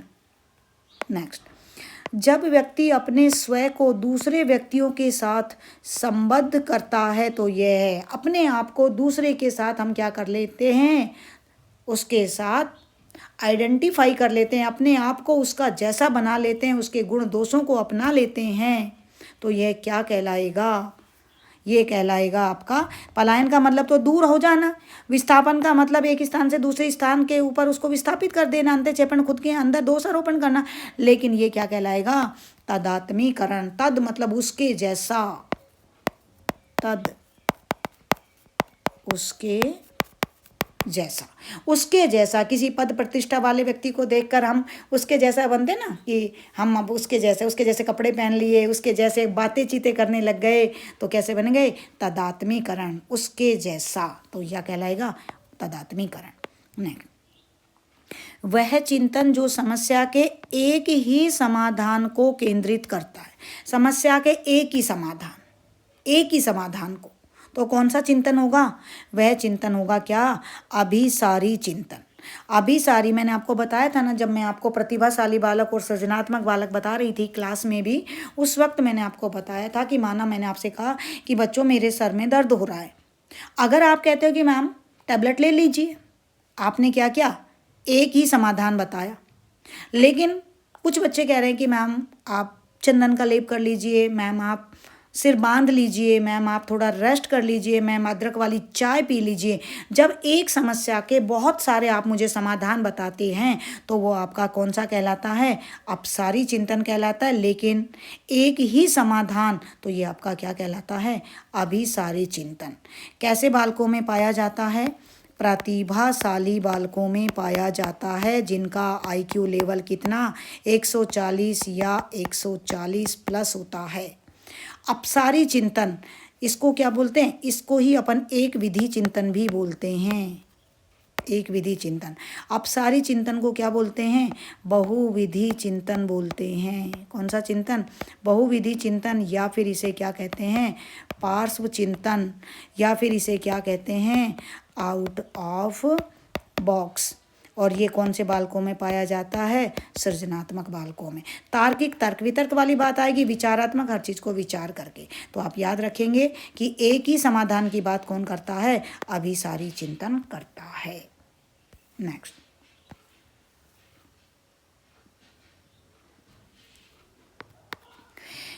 यह विचार की चिंतन कुछ नहीं है बल्कि एक अस्पष्ट संभाव्य है। कुछ नहीं है चिंतन, ये केवल और केवल क्या है? अस्पष्ट संभाव्य। ऐसे ही करेंगे, जिनके दिमाग नहीं है वो तो क्यों बात करेंगे चिंतन की? वो तो करेंगे ही नहीं। तो याद रखना कि चिंतन कुछ नहीं है। चिंतन अगर कुछ भी नहीं है ना, तो फिर दुनिया में कुछ भी नहीं है। बिना चिंतन के कुछ होता ही नहीं है। लेकिन ऐसी बात कौन कहते हैं? ये अस्पष्ट संभाव्य। ऐसी बात कौन कर सकते हैं? जिनके अंदर दिमाग नहीं है। और दिमाग किन में नहीं है? देखो, संरचनावादियों में भी दिमाग होता है। गेस्टाल्टवादी तो पूरे ही दिमागधारी थे। मनोविश्लेषणवादी भी दिमागधारी थे। लेकिन ये व्यवहारवादी थे ना, इनमें नहीं थे। ये तो कर करके ये हार्ड वर्क की बात करते हैं। और ये गेस्टाल्टवादी या संरचनावादी ये स्मार्ट वर्क की बात करते हैं। तो आप याद रखना कि इन व्यवहारवादियों को ही एक तरीके से क्या कह सकते हैं? Blank box. जगह कम है, अगली बार से तो बेटा अच्छे से इनको क्या कहते हैं? Blank box. और जो ये थे अपने संज्ञानवादी, इन्हें वाइट बॉक्स। ये केवल हार्ड वर्क की बात करते, बार बार कार्यों की बात करते, और ये चिंतन को मानते ही नहीं है। व्यवहारवादी चिंतन को नहीं मानते हैं। तो ध्यान रखना कि इन्होंने कह दिया कि चिंतन कुछ नहीं है। किन्होंने कह दिया? व्यवहारवादियों ने। ठीक है, नेक्स्ट, विभिन्न आयु वर्ग के लोग कैसे सीखते हैं, यह अध्ययन करता है। विभिन्न आयु वर्ग के लोग कैसे सीखते हैं? विभिन्न आयु वर्ग के लोग कैसे सीखते हैं? बताइए कैसे सीखते हैं? यह आप अपनी साइकोलॉजी में कहाँ पर पढ़ते हैं? विभिन्न आयु वर्ग के लोग कैसे कैसे सीखते हैं? तो ध्यान रखना, याद है एक परिभाषा क्या? कैसे सीखते हैं? विभिन्न आयु वर्ग के लोग कैसे सीखते हैं? शिक्षा मनोविज्ञान में, शिक्षा मनोविज्ञान शैक्षिक विकास का क्रमबद्ध अध्ययन है। क्रमबद्ध, कैसे कैसे सीखते हैं? क्रमबद्ध तरीके से। स्टीफन की परिभाषा थी ना।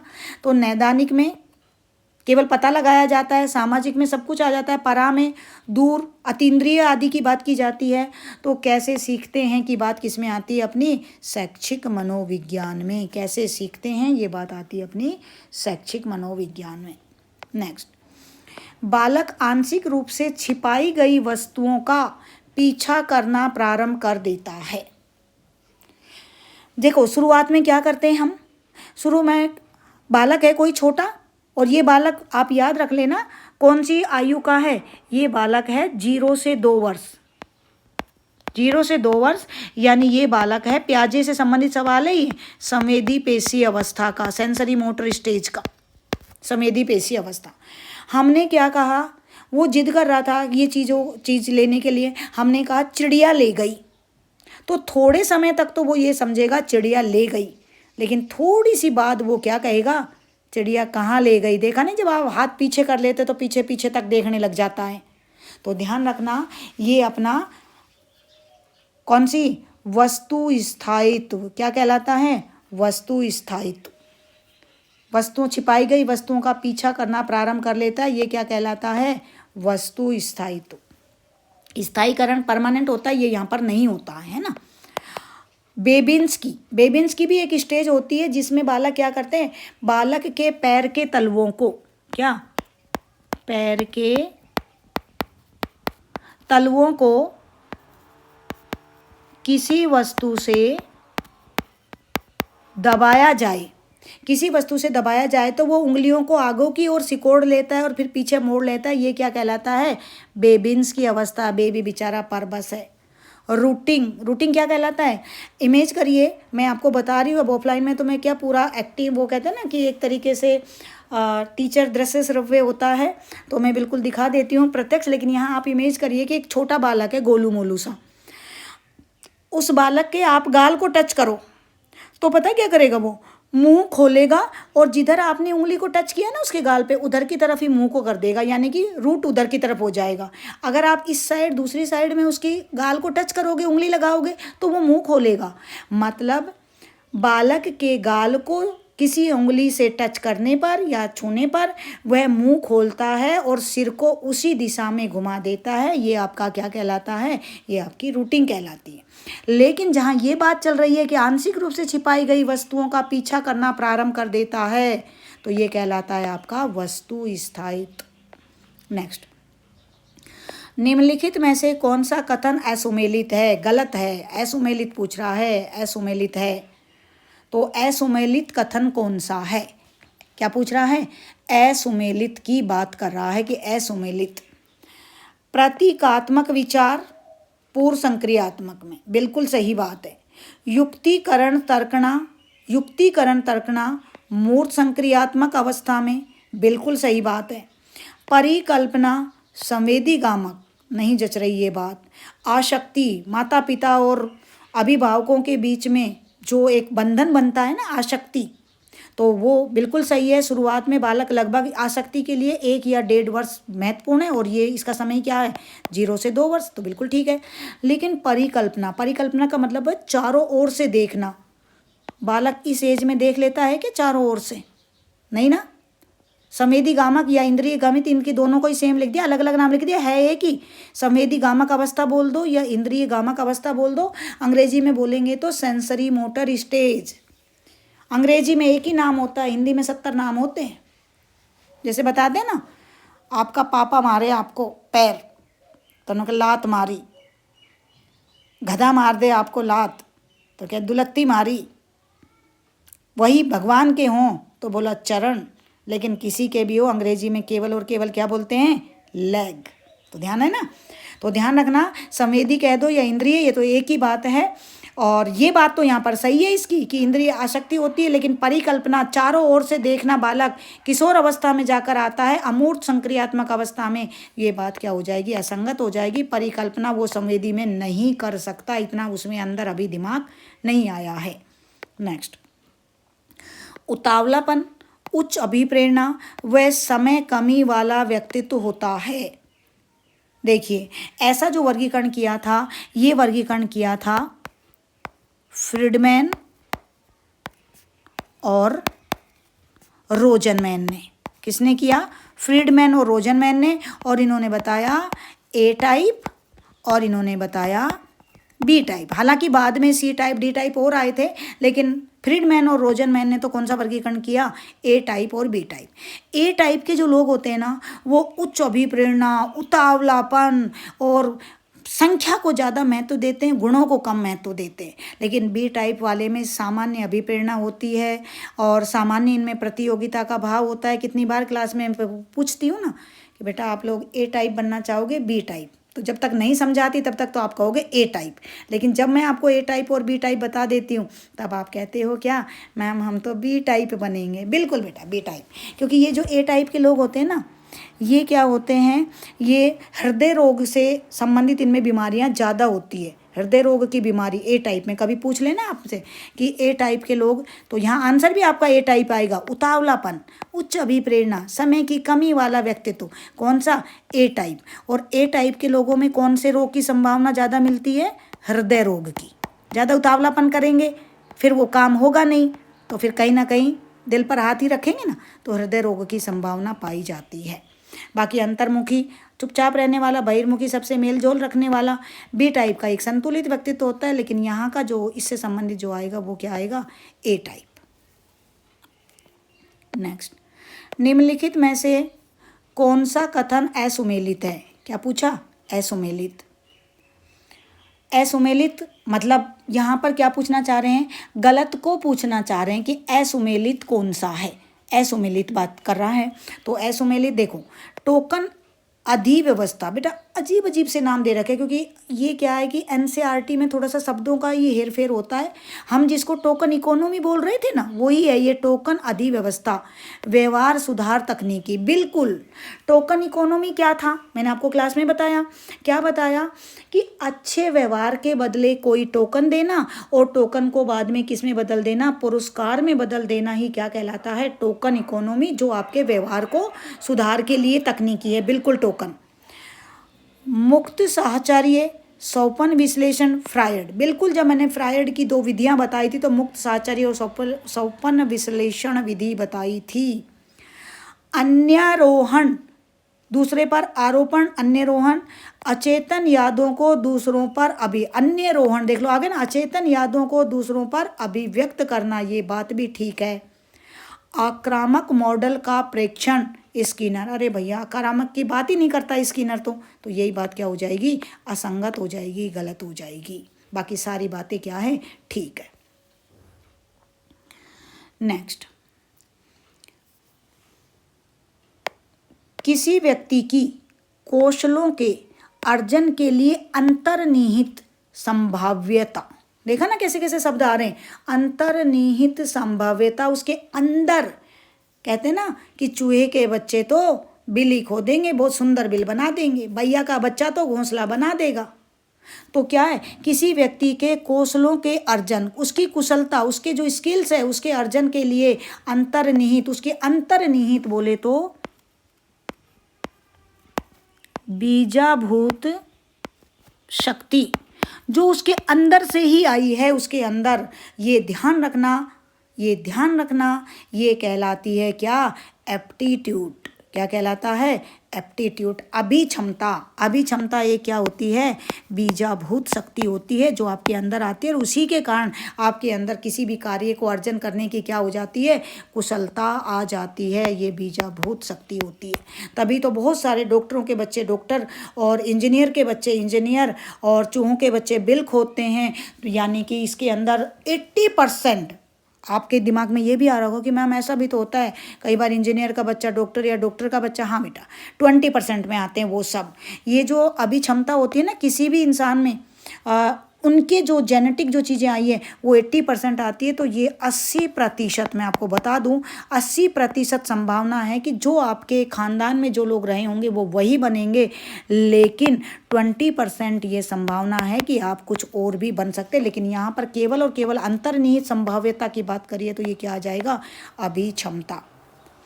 नेक्स्ट, निम्नलिखित में से कौन सा कथन सही नहीं है? क्या पूछा है? कौन सा कथन सही नहीं है? कौन सा कथन सही नहीं है?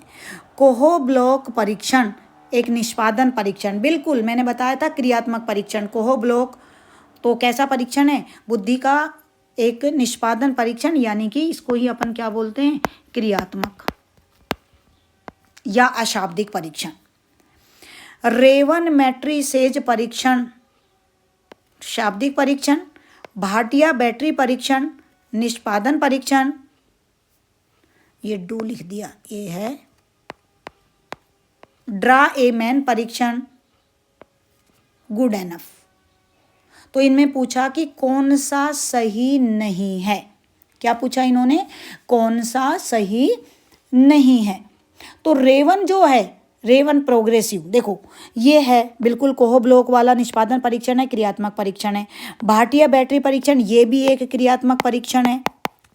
ड्रा ए मैन परीक्षण का किसने प्रतिपादन किया, गुड एनफ ने किया।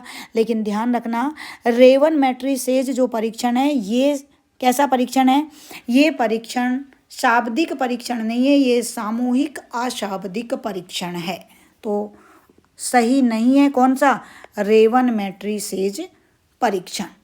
कौन सा, रेवन मैट्रिसेज परीक्षण कैसा है, ये एक अशाब्दिक परीक्षण है, शाब्दिक परीक्षण नहीं है। कैसा परीक्षण है, ये लिख तो रखा है यहाँ पे शाब्दिक, जबकि ये है कैसा, अशाब्दिक। अभी भी लाइब्रेरी का पेपर हुआ था 4-5 रोज पहले, उसमें भी पूछा था कि रेवन मैट्रिसेज परीक्षण ये क्या फेमस परीक्षण है, बहुत चर्चित परीक्षण है, कैसा परीक्षण है। तो वहाँ पर ये था कि ये कैसा है, सामूहिक अशाब्दिक परीक्षण है, रेवन है। और लेकिन यहाँ क्या कर दिया, इसलिए गलत हो गया, यहाँ तो इन्होंने शाब्दिक लिख दिया, तो ये हो जाएगा आपका राइट आंसर।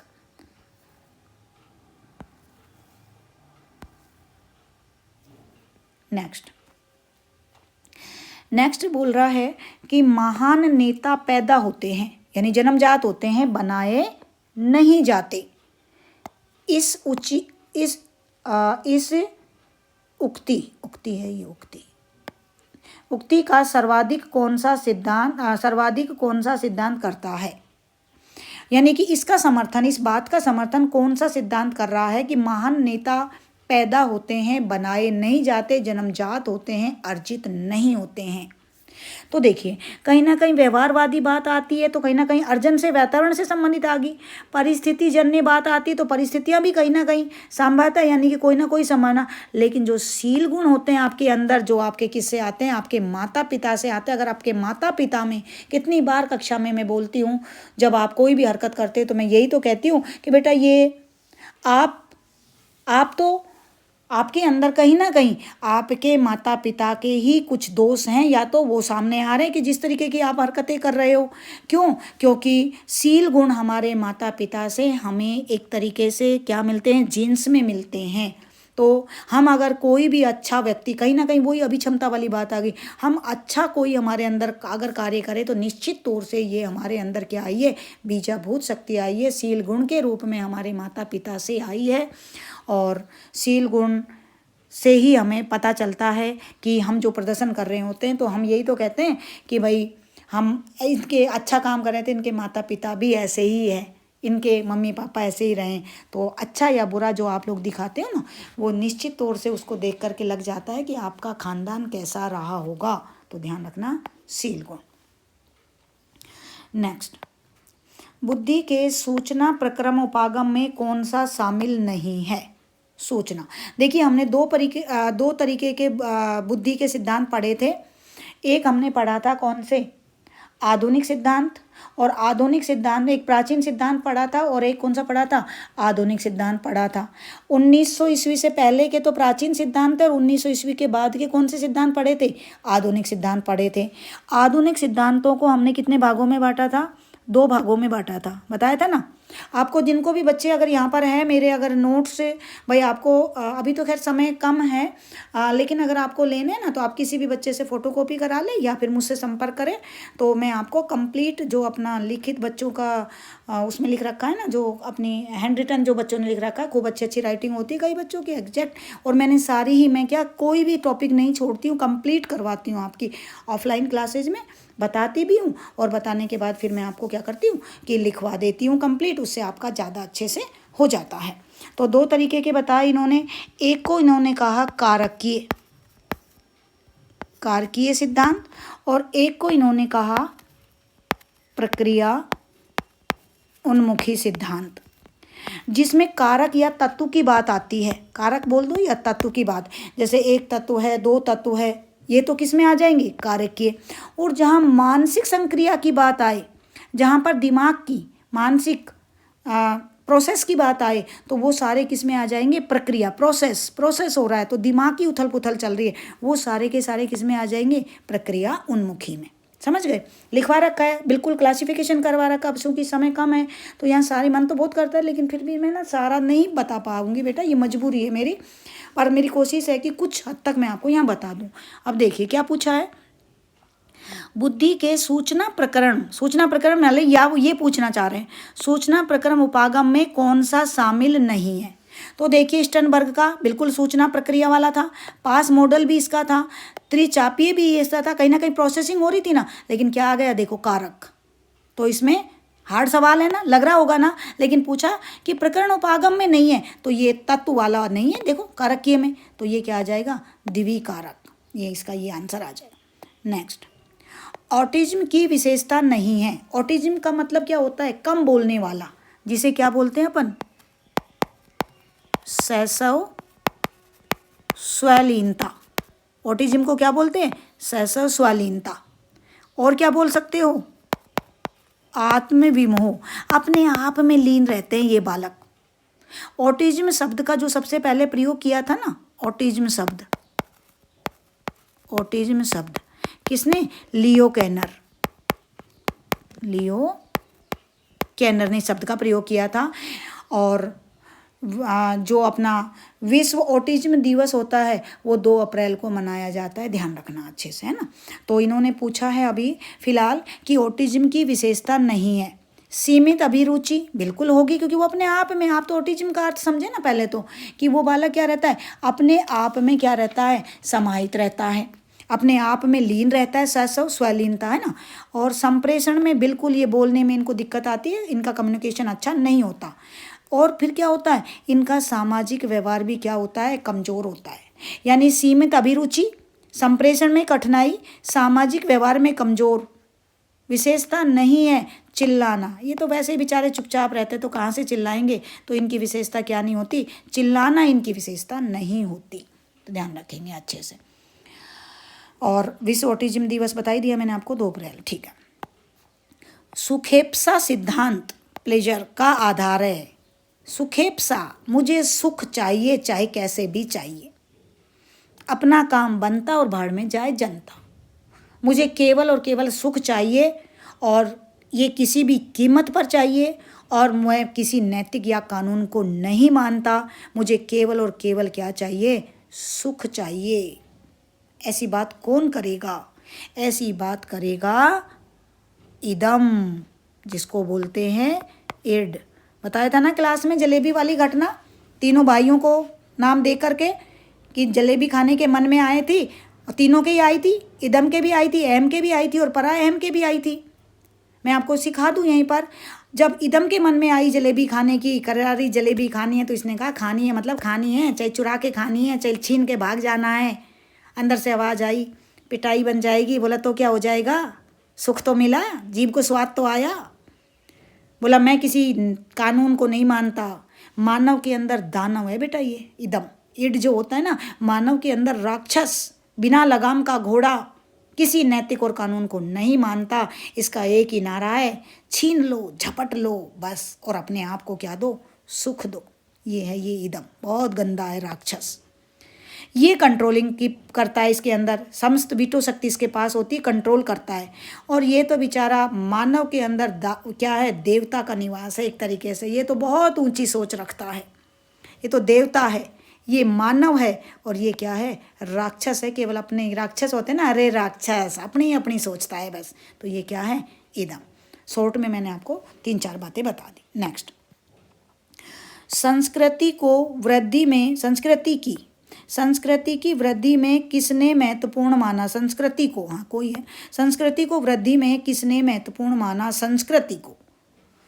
संस्कृति को बढ़ाने के लिए, या संस्कृति की बात कौन करता है, ध्यान रखना, संस्कृति की, ये तो केवल ज्ञान की बात करता है, दिमाग की बात करता है। ये सामूहिक अचेतन की बात करता है। कार्ल रोजर्स अनुभव की बात करता है। लेकिन अपना वाइगोत्स्की था ना, वाइगोत्स्की सामाजिक सांस्कृतिक, देखो आप केवल संस्कृति थी, लेकिन आप अंदाजा लगा सकते हैं कि सामाजिक सांस्कृतिक अधिगम सिद्धांत के प्रतिपादक कौन थे? वाइगोत्स्की। तो संस्कृति को सबसे ज़्यादा बढ़ाने की बात कौन करता है? वाइगोत्स्की। नेक्स्ट, मैं 50 क्वेश्चन करवाऊंगी बेटा, बाकी के करवाऊंगी आपको बाद में, लेकिन इस वाले के मुझे ज़रूर फीडबैक देना आप। अगर आपका अच्छे से प्रत्येक बच्चे ने रिप्लाई किया, आपने पढ़ा और रिप्लाई किया कि आपको अच्छा लगा, तो मैं करवाऊंगी, नहीं तो मैं नहीं करवाऊंगी। इसमें क्वेश्चन है तकरीबन 200 और सारे ये एनसीईआरटी बेस्ड क्वेश्चन हैं, और मैं तभी करवाऊंगी जब आप मुझे बताएंगे और इस शब्द तक आप आएंगे, यहाँ तक आप सुनोगे तभी तो रिप्लाई दे पाओगे। आपने अगर पढ़ा ही नहीं तब तो क्या रिप्लाई आएगा आपका? तो मुझे ज़रूर बताना। मैं अभी पीऊँगी चाय, 50 क्वेश्चन तक करवाऊँगी आपको, फिर उसके बाद बाकी क्वेश्चन मैं करवाऊँगी बाद में, लेकिन आप बताएंगे तो ही। चलिए, जन्म से किशोरावस्था तक बच्चों में विकास किस क्रम में होता है? ये फिर कहीं ना कहीं इन्होंने किससे पूछ लिया? ये पियाजे से पूछ लिया। जन्म से किशोरावस्था तक बच्चों में विकास कैसे होता है? कैसे होता है विकास? बताइए कैसे होता है जन्म से किशोरावस्था तक बच्चों में विकास? देखो, सबसे पहले देखो, ध्यान हो तो मैंने एक बात बताई थी अभी आपको, देखो संपूर्ण मूर्ति की औपचारिकता की थी ना, कहाँ गया? संपूर्ण मूर्ति की कहाँ गया? मैंने बोला तो था, कहाँ बताया था? प्याजे का ये स्कीमा अनुकूलन बताया था, कहीं पर बताया था ना। हाँ, ये रहा, ये देखो, संपूर्ण मूर्ति की सबसे पहले संवेदी पेशी अवस्था, फिर पूर्व संक्रियात्मक अवस्था, फिर मूर्त संक्रियात्मक अवस्था, और फिर औपचारिक संक्रियात्मक अवस्था। ध्यान से पढ़ोगे तो सब हो जाएगा। देखो क्या बोला? संवेदी पेशी अवस्था, पूर्व नहीं दी इन्होंने, 3 ही शब्द दिए, हालांकि बीच में आना चाहिए था पूर्व, लेकिन उसके बाद क्या? मूर्त संक्रियात्मक अवस्था, और उसके बाद अमूर्त संक्रियात्मक अवस्था। हो गया संवेदी पेशी अवस्था, मूर्त संक्रियात्मक अवस्था, अमूर्त संपूर्ण मूर्ति की क्या की? औपचारिकता। संवेदी पेशी अवस्था पूर्व यहाँ पर नहीं दिया उन्होंने बीच में, कोई बात नहीं, हमको तो इसके अकॉर्डिंग ही देखना है। मूर्त संक्रियात्मक अवस्था और औपचारिक यानी अमूर्त संक्रियात्मक अवस्था, तो राइट उत्तर क्या आ जाएगा? अब इसमें देखो, अमूर्त को पहले दे दिया, इसमें भी अमूर्त को पहले दे दिया, इसमें मूर्त को पहले दे दिया। अब आपको कॉन्सेप्ट क्लियर है तो आप आराम से दे दोगे। सबसे पहले संवेदी पेशी अवस्था होती है, फिर मूर्त संक्रियात्मक अवस्था, फिर अमूर्त संक्रियात्मक अवस्था। निम्नलिखित में से कौन सा मनोविज्ञान मानव के चिंतन, स्मृति, भाषा, प्रत्यक्षीकरण इत्यादि का अध्ययन करता है? जब भी चिंतन, मनन, भाषा आदि की बात आ जाए तो ये केवल और केवल क्या होता है? संज्ञान, यानी कि हमारे कहीं ना कहीं हमारे दिमाग से संबंधित होता है। संज्ञान क्या है? किसी चीज़ की समझ, अंडरस्टूड। मानसिक शक्तियों का क्या होता है? पुंज होता है ये। तो मानवतावादी तो केवल मानव की बात करता है। असामान्य मनोविज्ञान में असामान्य बच्चे जिनका बुद्धि लब्धि वगैरह कम होती है, इसमें विशेष समस्याओं का पता लगाया जाता है। लेकिन चिंतन, मनन, मानसिक, भाषा, प्रत्यक्षण आदि कौन से में? संज्ञानात्मक मनोविज्ञान में, जिसे क्या कहा जाता है? व्हाइट बॉक्स, या संज्ञानात्मक को कंप्यूटर की संज्ञा भी दी जाती है। मन का क्या होता है? कंप्यूटर। तो संज्ञान के बाद मानसिक शक्तियों का पुंज ही क्या कहलाता है? संज्ञान कहलाता है, जिसका मतलब होता है समझ या अंडरस्टूड।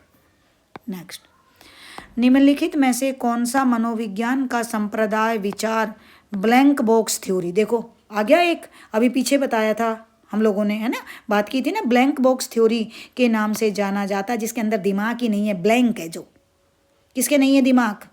संरचना में भी था, प्रकारीय वालों में भी था, गेस्टाल्ट में ये नहीं है। ये तो बस करते जाते हैं, दिमाग लगाते ही नहीं है। ये केवल और केवल व्यवहारवादी क्या हार्ड वर्क करते हैं, बाकी लोग स्मार्ट वर्क करते हैं, इसलिए इन्हें क्या कहा है? Blank box theory. नेक्स्ट,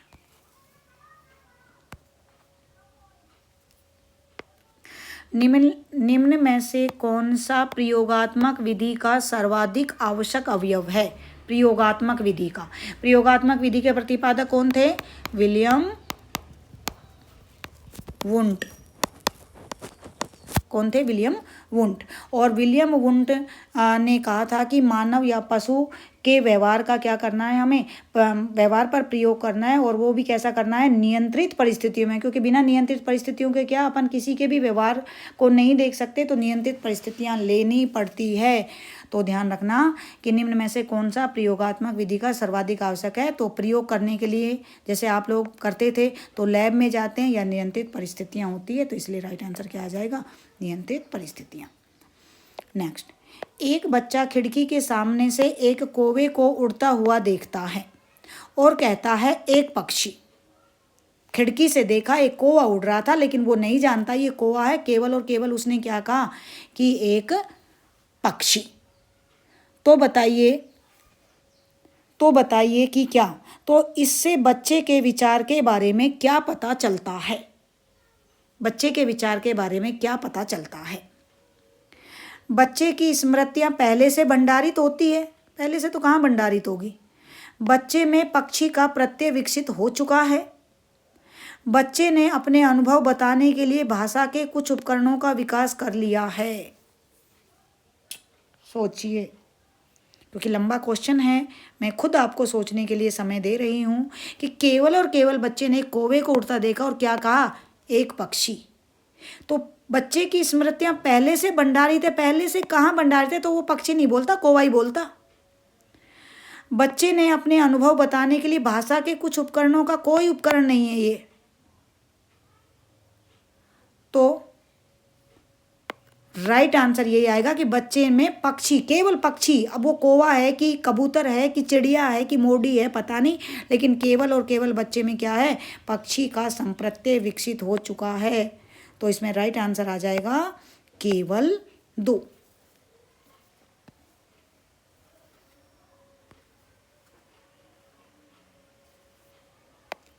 तदानुभूति उसकी जैसी अनुभूति का संबंध नहीं है।